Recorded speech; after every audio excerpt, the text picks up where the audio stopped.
गुरु साक्षात् परब्रह्म तस्मै श्री गुरुवे नमः। भोले महाराज मात की आशा बुरा की सतगुरु में बजरंगदास रामदेवजी महाराज। दादा मेकरण खरेखर तमारू भाग्य કંઈક સારું હશે તો આજે દાદા મેકરણની ને ભજનદાસ બાપાની આ મઢુલી તમે બનાવી. પહેલા અભ્યાસક્રમમાં દાદા મેકરણનો પાઠ આવતો લાલિયા મોતિયાનો, પણ હવે કદાચ આવતો હોય કે ના આવતો હોય ખ્યાલ નથી. પણ બહુ ઓછા માણસોને ખબર છે કે દાદો મેકરણ એટલે કોણ. દાદા મેકરણની વિશે વાત કરીએ તો દાદા મેકરણનો પહેલો અવતાર આદ્યશક્તિનો અવતાર છે. આદ્યશક્તિનો શાસ્ત્રોમાં પણ વર્ણન કરેલું છે કે પહેલો અવતાર આદ્યશક્તિનો જ્યારે આ પૃથ્વી રચવામાં આવી ત્યારે આ પૃથ્વી અતિ વેગે ભાગતી હતી, સ્થિર નહોતી થતી. ત્યારે એમ કહેવાય છે કે શક્તિએ શેષનાગનું રૂપ લીધું. શક્તિમાંથી શેષનાગ બન્યા. તમે ક્યાંક હવનમાં બેઠા હશો, હિમાદ્રીમાં આ જગતની ઉત્પત્તિ વિશે વાત કરે ત્યારે વાત થાય છે, અને શાસ્ત્રો વાંચતા હોય તો અમને ખ્યાલ હશે. એટલે દાદા મેકરણનો પહેલો અવતાર આદ્યશક્તિનો છે, અને શક્તિમાંથી શેષનાગ બન્યાને જ્યારે જ્યારે વિષ્ણુ ભગવાન અવતાર લે છે ત્યારે ક્યારેક શેષનાગ નાનાભાઈ તરીકે, ક્યારેક મોટાભાઈ તરીકે અવતાર લે છે. લક્ષ્મણ અવતારમાં નાનાભાઈ બન્યા હતા, કૃષ્ણ અવતારમાં મોટાભાઈ બન્યા, રામદેવ પીરમાં મોટાભાઈ બન્યા, અને હજી વિષ્ણુ ભગવાનને શેષનાગનો અવતાર એટલે છેલ્લો અવતાર રામદેવ પીર અને દાદા મેકરણનો સદગુરુનો અવતાર હતો. 10મા અવતારે પણ આવશે. દાદો મેકરણ પોતે બોલતા ગયા અને પ્રેમજી જોશી લખતા ગયા. એની બુકમાં લખેલું છે કે 9માં રમ્યા 10માં રમીશું, લેશું નકલંગ અવતાર, કરવા આવશું કાલિંગાનો સહાર ને સ્થાપીશું પૂર્વ જન્મની ચાલ. કે 9મા અવતાર થયા છે અમારા, 10મા અવતાર અમારો બાકી છે. 10મા અવતારે આવશું અને આ કલયુગનો નાશ કરશું, અને પૂર્વ જન્મમાં જે સત્યુગ હતો એ સ્થાપીશું. હમણાં ભાઈએ આગમવાણી એક ભજન ગાયું, એમ દાદા મેકરણની આગમવાણીમાં પણ ભાખેલું જ છે. તો 10મા અવતારે રામદેવ પીર અને દાદો મેકરણ આવશે. તો તમારા કંઈક ભાગ્ય સારા છે કે દાદા મેકરણની મઢુલી અને બજરંગદાસ બાપાની મઢુલી બનાવી. અને એવું નથી, પણ આ કંઈ પૂર્વનું હશે. હું વાત કરું તો કદાચ દાદા મેકરણે ફરેલા છે. આ ધરતી ઉપર દાદો મેકરણ ફરેલા છે, એને ગિરનારની 7 પરિક્રમા કરેલી છે. તો દાદા મેકરણની આગલા જન્મથી વાત ચાલુ કરીએ તો બધાને એટલી ખબર હશે કે લક્ષ્મણજીનો અવતાર છે. દાદો મેકરણ એટલે લક્ષ્મણજીનો અવતાર, પણ એ ખબર નહોતી કે આદ્યશક્તિનો. એને બતાવેલું છે કે આદ જુગ જુદેજી ઉપજાયો તેથી હું શિવજીને વરેલો, શક્તિ રૂપે હું શિવજીને પણ વરેલો છું. એટલે આદ્યશક્તિથી માંડી અને લક્ષ્મણ અવતાર, કૃષ્ણ અવતાર, બળદેવ અવતાર, એક અવતાર એનો ગોપીનો અવતાર પણ છે દાદા મેકરણનો, બાબુ દાદાનો અવતાર પણ છે. પછી આગળ વાત કરીશું તો એમાં બતાવેલું છે કે મચ્છરનાથનો શિષ્ય ગોરખનો અવતાર પણ અને રામાનુજના શિષ્ય કબીરનો અવતાર પણ આપણે હમણાં વાત કરીશું, એમાં આવશે. તો એમ કહેવાય છે કે આ દાદા મેકરણનો અવતાર શા માટે લેવો પડ્યો? સદગુરુનો અવતાર કે જ્યારે રાવણ સાથે યુદ્ધ થયું ત્યારે રામ ભગવાન, લક્ષ્મણજી એ બધાને બ્રહ્મ હત્યાનું પાપ લાગ્યું. રાવણ બ્રાહ્મણ પુત્ર હતો, ઋષિ પુત્ર હતો. એટલે રામ ભગવાનની જે અવતાર હતો એ મર્યાદા પુરુષોત્તમનો હતો. ભગવાન હતા પણ પોતાની મેળે કાંઈ ના કરતા, જાણતા હોવા છતાં જરા ગુરુના આદેશથી આવતા. એટલે રામ ભગવાન પૂછે છે કે હે ગુરુદેવ, મારે આ જન્મની અંદર મારે આ પાપનું નિવારણ કરવું છે, બ્રહ્મ હત્યાનું પાપ લાગેલું છે એનું નિવારણ કરવું છે.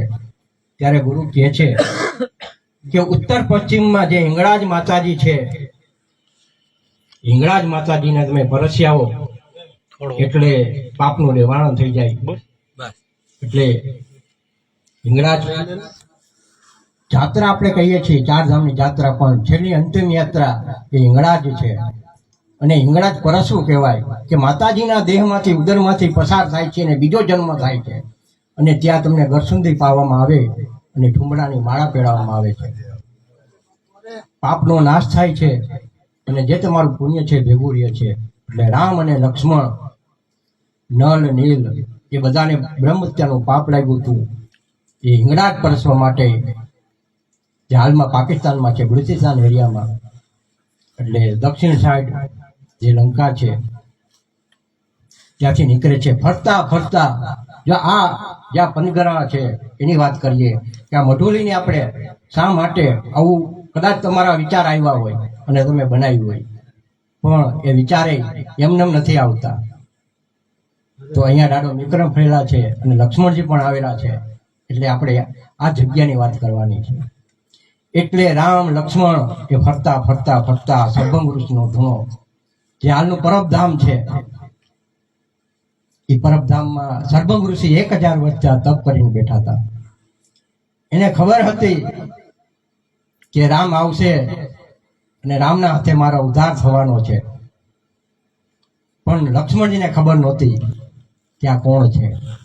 એટલે સર્ભંગ ઋષિ 1000 વર્ષ તપ કરતા હોય તો હાડમાંસ ગળી ગયું હોય, હાડ પિંજર હતું, પણ થોડું જે બચેલું માંસ હતું એ કાઢીને ઢાંકી દે છે. આ હું નથી કહેતો, પણ ખુદ દાદા મેકરણે એની બુકમાં લખેલું છે. આવડી મોટી બુક છે, આવી જાડી બુક છે. અને તમારા મારા જેવા એ લખેલો ઇતિહાસ નથી. ખુદ દાદા મેકરણે લખેલો ઇતિહાસ કહું છું તમને, જે હાલમાં કચ્છમાં ભરેલો છે. 150 વર્ષ પહેલા મૂળજી રાજા થઈ ગયા, એને કચ્છી ભાષામાંથી ટ્રાન્સલેશન કરીને ગુજરાતીમાં આ ઇતિહાસ બતાવેલો છે. એ વાત કરું છું. એટલે સર્ભંગ ઋષિ ત્યાં ધૂણે બેઠા હતા. રામ લક્ષ્મણ આવે છે. રામ ભગવાન, ટૂંકમાં વાત કરીશું કારણ કે સમય, આ દાદા મેકરણની વાત કરવા બેસે તો 9 દિવસની કથા થાય અને કરીએ છીએ રામચરિત્ર માનસની જેમ દાદા મેકરણની પણ માનસ કથા થાય છે, કથમાં ચાલે જ છે. એટલે અત્યારે જે સમય મળ્યો છે ટૂંકમાં એટલી વાત કરીશું આપણે.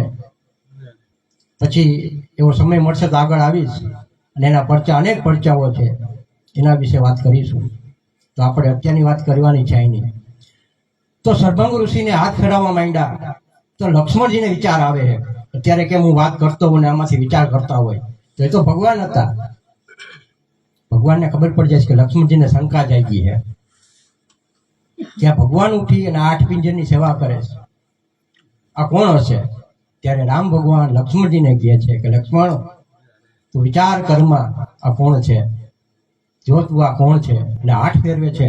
ત્યારે 16 વર્ષની ઉંમરે જે સર્ભંગ ઋષિ તપ કરવા બેઠા હતા એ કાયા દેખાય છે લક્ષ્મણજીને. ત્યારે લક્ષ્મણજીને ખબર પડે છે કે આ તો સર્ભંગ ઋષિ છે. ત્યારે રામ ભગવાન કહે છે કે તે શંકા કરી, સેવા કરતો હતો, હવે તારે અવતાર લઈને આવવું પડશે, તું વચન આવ. ત્યારે એમ કહેવાય છે કે સર્ભંગ ઋષિ ને રામ ભગવાનને લક્ષ્મણજી વચન આપે છે કે ફરી અવતાર લઈને આવીશ ને હું સેવા કરીશ અહીંયા. એટલે સર્ભંગ ઋષિનો તો ઉદ્ધાર થઈ ગયો હતો. એટલે સર્ભંગ ઋષિ કહે છે કે આજથી ધૂણાનો ધણી તું, ધૂણો લક્ષ્મણજીને સોંપી દે. આ પર્વની વાત કરું છું, સર્ભંગ ઋષિના ધૂણાની. પછી એમને તો રામ અને લક્ષ્મણજીને હિંગળાજ પરસવા જવું હતું. એટલે એ નળ, નીલ, રામ, લક્ષ્મણ એ બધા હિંગળાજ પરસવા જાય છે. તો હાલનું જે આશાપુરા માતાનું મઢ છે, એમ કહેવાય છે ત્યાંથી યાત્રા, જે રસ્તો હોય થોડોક ટૂંકો રસ્તો હોય, શોર્ટકટ રસ્તો, તો ત્યાંથી યાત્રા ચાલુ થતી.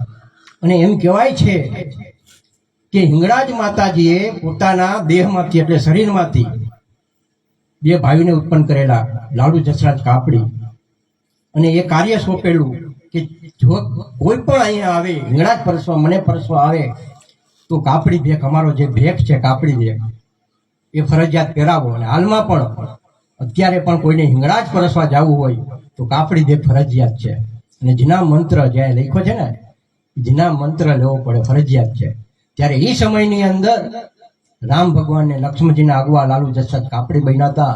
કાપડી ભેગ પહેરાવ્યો અને ગુરુ બની જેના મંત્ર લઈને હિંગળાજ પરસવા લઈ ગયા. અને જ્યારે હિંગળાજ પરસીને પાછા ફરે છે ત્યારે રામ ભગવાન એનો ભેખ જે સચા કાપડીને આપી દે છે અને લક્ષ્મણજી એનો ભેખ જમીનમાં દાટી દે છે. અને કારણ એને ખબર હતી કે હવે મારે અવતાર લઈને આવીશ ત્યારે સાધુ વિશે ફરવાનું છે, સેવા કરવાની છે. અને રામ ભગવાન જ્યારે એનો ભેખ જસરાજ કાપડીને આપે છે ત્યારે કહે છે કે હું તો અયોધ્યાનો રાજા થવાનો છું ને અવતારી ગુરુ છું. જો મારે તમને ગુરુ બનાવવા પડે તો આજથી જગતના રાજા તમે. ત્યારથી કાપડી પાછળ રાજા બિરુદ લાગેલું છે, એટલે કાપડી રાજા કહેવામાં આવે છે. અને લક્ષ્મણજીએ જમીનમાં જ્યારે ભેખ ડાટ્યો ત્યારે એના ભેગા જે નળ અને નીલજી રામ લખી અને પથરા તરતા સેતુ બાંધો. એ નળને કહે છે કે તારે ગધેડાનો અવતાર લેવાનો છે. આ લાલિયો અને મોતિયો એ અવતારી પુરુષ છે, એ ગધેડાનો પુત્ર પશુઓ નથી. નળને કહે તારે ગધેડાનો અવતાર લેવાનો છે, કારણ કે આ ધમધમતા રણની અંદર મનુષ્યની તાકાત નથી કે સેવા કરી શકે. તો રણની અંદર એક ઊંટ અને ગધેડો એ રહી શકે. પણ શા માટે ઊંટને ના કીધો, ગધેડાનું શા માટે કીધું? કારણ કે ગધેડાની હાઈટ નાની હોય, ટૂંકી હોય, એટલે છાલકામાં જે કાંઈ રાખે એ માણસ આસાનીથી લઈ શકે. એટલે ગધેડાનું કીધું અને નળને કીધું કે તું કૂતરાનો અવતાર લેજે. કારણ કે કૂતરાની અંદર સૂંઘવાની શક્તિ હોય છે, કે ભૂલા ભટકા રણની અંદર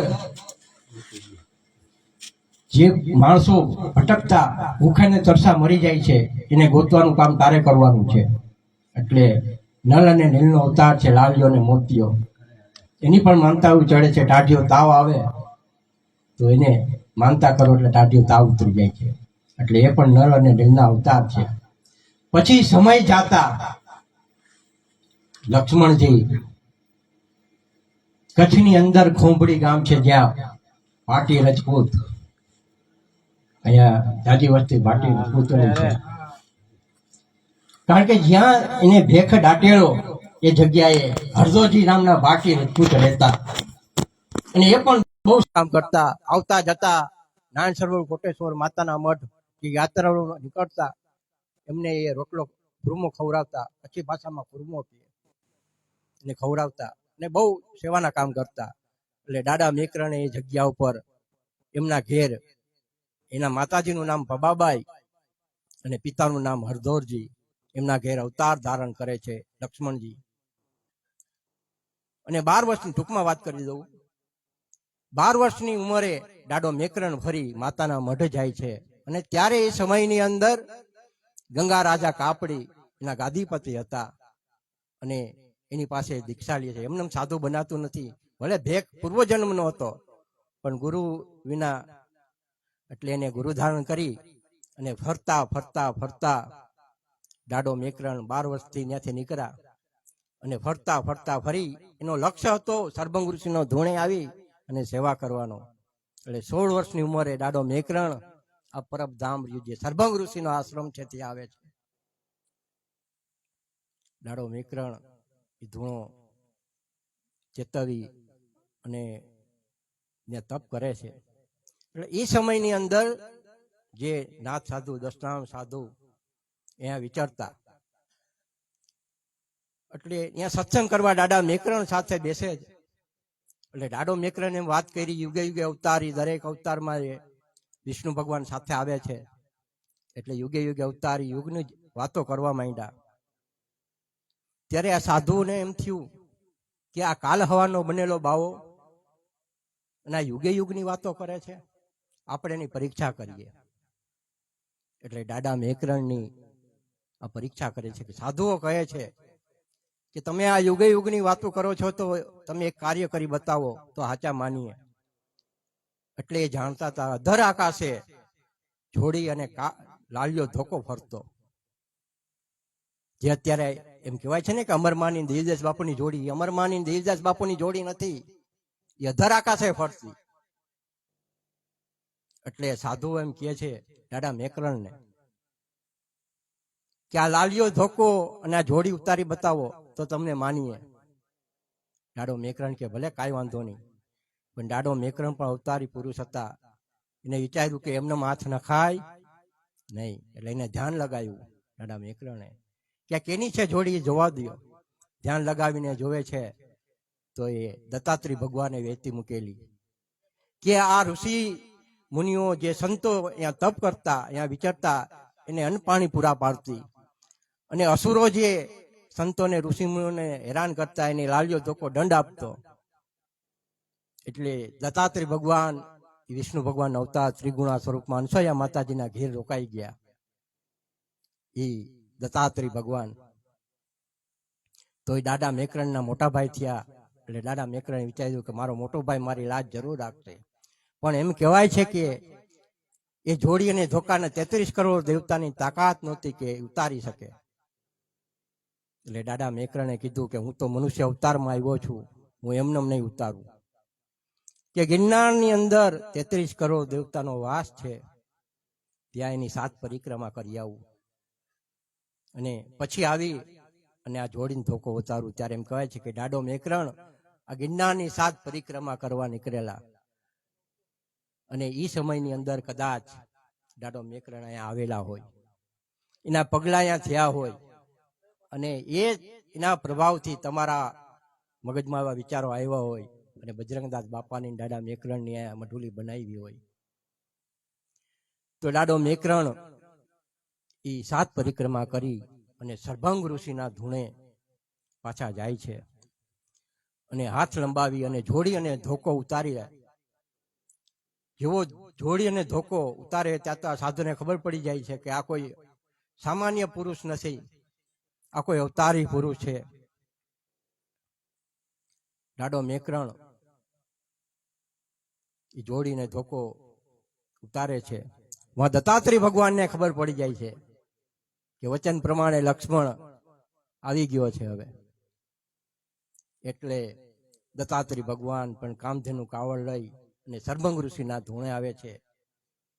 અને દાડા મેકરણને નટવરભાઈ હમણાં સાખી બોલે છે ઘણી વાર, હમણાં બોલી કે દત્ત પૂછે દિગંબરા, ત્યારે એ સાખી દત્તાત્રેય ભગવાન દાડા મેકરણને પૂછે છે ઓળખાણ પૂછવા કે દત્ત પૂછે દિગંબરા કે જોગી કે જળાધાર, કળા સંપૂર્ણ કાપડી, એમાં કોણ આપ અવતાર? કે હે બાળક તું કેનો અવતાર છો? જળાધાર એટલે શંકર, જોગી એટલે ઋષિ મુનિઓ, સંત કેનો અવતાર છો? તારી પેલા અનેક કાપડી થઈ ગયા, અમે પણ કાપડી વિશે હિંગળાજ પરસવા ગયા હતા, તો તારો કે અવતાર છે એ બતાવ. ત્યારે દાડો મેકરણ દત્તાત્રેય ભગવાનને જવાબ આપે છે કે મેકા બેટા મચંદર કા, રામાનંદ કા કબીર, કે આદિ અંતક ફિરતા રહા, મેકા રામા દરબારી ફકીર. કે હે દત્તાત્રેય ભગવાન, રામાનુજનો શિષ્ય કબીરનો અવતાર પણ હતો, અને મચ્છરનો શિષ્ય ગોરખનો અવતાર પણ હું. આદિ અનાદિથી જ્યારે જ્યારે વિષ્ણુ ભગવાન અવતાર લઈને આવે છે ત્યારે ક્યારેક નાના ભાઈ તરીકે સેવા કરવાનો સેવક હું આવું છું, અને અંતમાં પણ હું આવીશ. ત્યારે એમ કહેવાય છે કે દત્તાત્રેય ભગવાન અને દાડો મેકરણ ભેટી પડે છે, અને કામધેનું જે કાવડ છે દત્તાત્રેય ભગવાન દાદા મેકરણને ભેટમાં આપે છે, અને કહે છે કે હવે આ જોડી અને ધોકો અધર આકાશે નહીં ફરે, તું આ કાવડ અને આ જોડી ફેરવી અને ટુકડો ચાલુ કર. એટલે દાદા મેકરણે એ સર્ભંગ ઋષિના ધૂણે એ કાવડ અને જોડી ફેરવી અને ટુકડો ચાલુ કરેલો. દાદા મેકરણ કદાચ કાવડ ફેરવવા પણ અહીંયા આવતા હોય પૂર્વમાં, એ તો એની લીલા છે, પણ ઇતિહાસમાં આવું બધું લખેલું છે એટલે આપણે માનવું પડે કે આ એવું હશે.